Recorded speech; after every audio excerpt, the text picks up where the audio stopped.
Hello guys, welcome back to the channel. Myself Vinesh Kumar और आज हम करने वाले हैं एनओसी गैसेस स्टेट चैप्टर का क्वेश्चन नंबर 5। ठीक है, क्वेश्चन नंबर 5 क्या कह रहा है कि at what temperature the sample of neon gas would be heated to double its pressure. तो प्रेशर को क्या कर रहे हैं, डबल कर रहे हैं। If the initial volume of gas is reduced by 15% at 75 degree Celsius. देखो, इसको कुछ इस तरीके से लिख लेते हैं कि the sample of neon gas would be heated to double its pressure, यानी कि अगर P1 को मैं P ले रहा हूं तो P2 कितना हो जाएगा, 2P, यानी डबल ऑफ इट्स प्रेशर। ठीक है, इनिशियल वॉल्यूम जो था, मान लो इसको मैं V1 को मैंने ले लिया V, तो अपना V2 कितना हो जाएगा, उसको 15% से रिड्यूस कर दिया। यानी कि पहले वो V था, लेकिन इसका 15% कितना हो जाएगा, 15V/100 उससे रिड्यूस किया तो टोटल कितना हो गया, 85V/100, है ना, एट 75 डिग्री सेल्सियस। यानी कि ये जो टेम्परेचर वॉल्यूम, मतलब जो वॉल्यूम था 75 डिग्री सेल्सियस पे था V, यानी कि अपने को T1 मिला हुआ है कितना, 75 डिग्री सेल्सियस। अब डिग्री सेल्सियस है तो इसको क्या करेंगे, केल्विन में बदल लेंगे। कैसे बदलते हैं, 273 को ऐड करके। तो 273 को ऐड करते हैं, क्या मिलेगा, T1 इक्वल टू 358 हो गए, 7 7 14 2 3 348 केल्विन। ठीक है, अब देखो, अपने को क्या करना है, यहाँ पर अपने को P1 V1 T1 पता है, P2 V2 पता है, T2 की वैल्यू फाइंड आउट करनी है। अगर आपको इक्वेशन ऑफ स्टेट के बारे में थोड़ा भी बहुत पता हो, इक्वेशन ऑफ स्टेट क्या है, इसको इसमें यहाँ लिख लेता हूँ। तो इक्वेशन ऑफ स्टेट क्या होती है, जल्दी बताओ जरा। P1 V1 by T1 is equal to P2 V2 by 2 T2। ये क्या होती है, अपनी इक्वेशन ऑफ स्टेट। तो P1 की जगह हम क्या लिखेंगे, P, V1 की जगह V, डिवाइडेड बाय T1 कितना है, 348, इज इक्वल टू P2 की जगह अपन क्या लिखेंगे, 2P इंटू V2 की जगह लिखेंगे 85V/100, और नीचे T भी था, T2 जिसकी वैल्यू अपने को फाइंड आउट करनी है। ठीक है, देखो P से अपना ये वाला P कट जाएगा, V से अपना ये वाला V कट जाएगा, तो T2 की वैल्यू क्या हो जाएगी, यहाँ पर मैं लिख लेता हूँ T2 is equal to 2 into 85 into 348 by 100। ठीक है, जो ये वैल्यू आएगी वो आएगी केल्विन में, लेकिन अपने को ऑप्शन सारे दिए हुए हैं कितने, डिग्री सेल्सियस में। ठीक है, तो क्या करेंगे अपन, क्या करेंगे, जो भी वैल्यू आएगी, है ना, जो भी वैल्यू आया टी केल्विन में उसको 273 से क्या करेंगे, सब्ट्रैक्ट कर देंगे। तो अपना जो वैल्यू आएगा टी सेल्सियस में आ जाएगा, टेम्परेचर जो होगा वो सेल्सियस में आ जाएगा। और अगर कैलकुलेशन मेरी तरह सही हो तो इसका आंसर जो तुम्हें आ जाएगा 319 डिग्री सेल्सियस, यानी फिफ्थ का ए ऑप्शन। ठीक है, टाइम कैलकुलेशन वाला पार्ट मैं तुम्हारे ऊपर छोड़ रहा हूँ, मल्टीप्लाई करना है बस, वो कर लोगे। ठीक है, चलो क्वेश्चन नंबर 6 करते हैं बिना किसी टाइम को वेस्ट किए हुए। अच्छा क्वेश्चन है, क्वेश्चन नंबर 6। ये बोल रहे हैं विच is correct curve for Charles law. Charles law की बात हमने पिछले कुछ क्वेश्चंस में भी की है, 3 और 4 में। तो चार्ल्स लॉ क्या होता है कि प्रेशर अगर कांस्टेंट है और ऑब्वियसली अमाउंट ऑफ गैस यानी मोल्स ऑफ गैस कांस्टेंट है, तो volume is directly proportional to temperature होता है। इसको मैं यहाँ लिख सकता हूँ V by T is equal to K हो सकता है, और V is equal to K into T. लिख सकते हैं कि नहीं लिख सकते, ठीक है। ये बोल रहे हैं when the curve is plotted at 0.821 atm pressure for 10 mole. अच्छा, यहाँ पर ये n की वैल्यू दी हुई है कितनी, 10, और प्रेशर जो कांस्टेंट है उसकी वैल्यू दी है 0.821।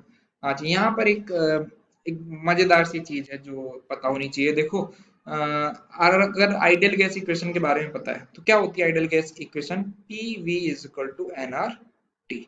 ठीक है, मैं V बाई टी को इधर ले आता हूँ, बाकी को एन आर बाई पी को इधर रहने देता हूँ। ठीक है, अब मैंने बोला है कांस्टेंट प्रेशर, देखो प्रेशर भी कांस्टेंट है, आर तो गैस कांस्टेंट है, ये वाली वैल्यू जो मोल्स है वो भी कांस्टेंट है, यानी पूरा क्या है, ये के है। तो देखो V बाई टी की वैल्यू कितनी हो जाएगी, यहाँ से n यानी 10 इंटू आर की वैल्यू लीटर एटीएम में 0.0821 बाई पी कितना दिया हुआ है 0.821। 10 की मल्टीप्लाई करोगे तो ये भी 0.821 बन जाएगा। तो V बाई टी की वैल्यू कितनी आ गई, 1। ठीक है, अगर v बाई टी की वैल्यू 1 आ गई यानी कि v is equal to 1 into T हो गया। ठीक है, v is equal to 1 into T. अब देखो सबसे पहले तुम्हें क्या करना है, तुम्हें पता करना है which is correct curve for Charles लो।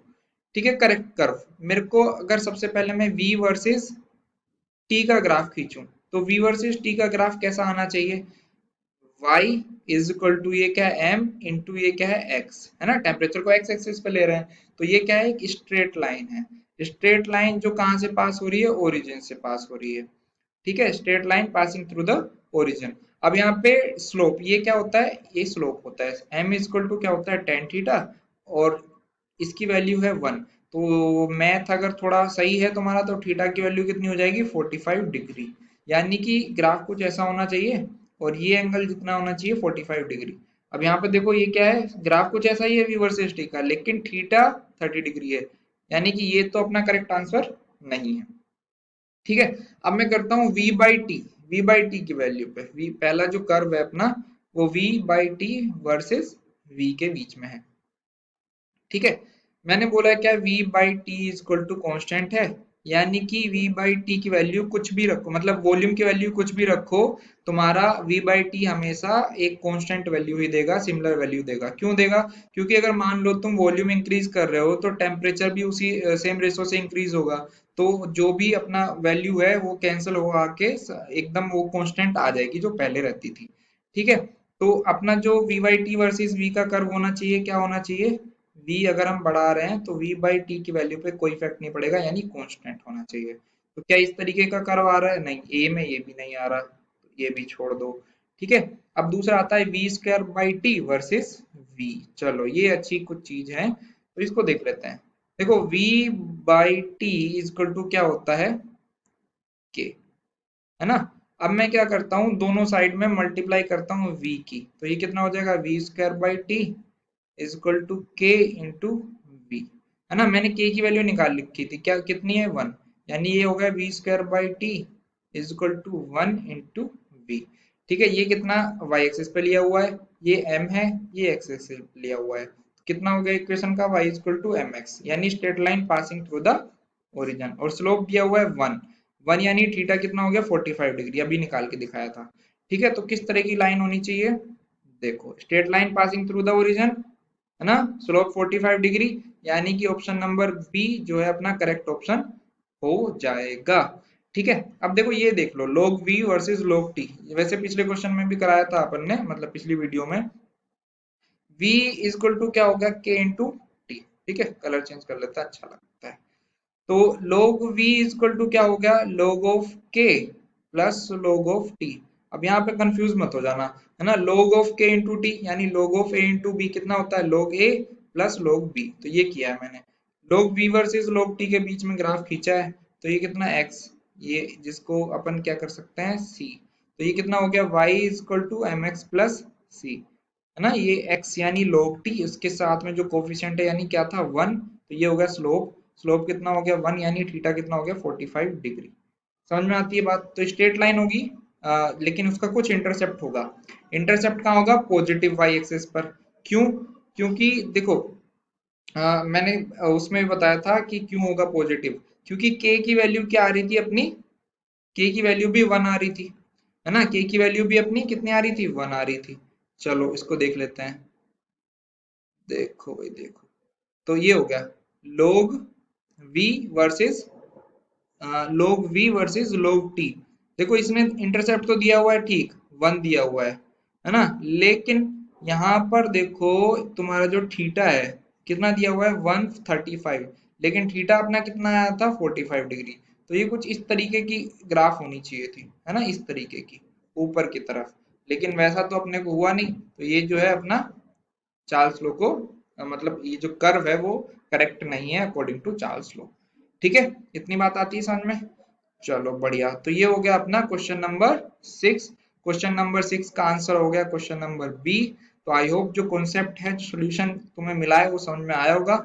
अगर फिर भी कोई डाउट रह जाता है तो भाई कमेंट कर देना, और अगर अच्छा लगा सब तो भाई लाइक कर देना और चैनल को सब्सक्राइब भी कर देना।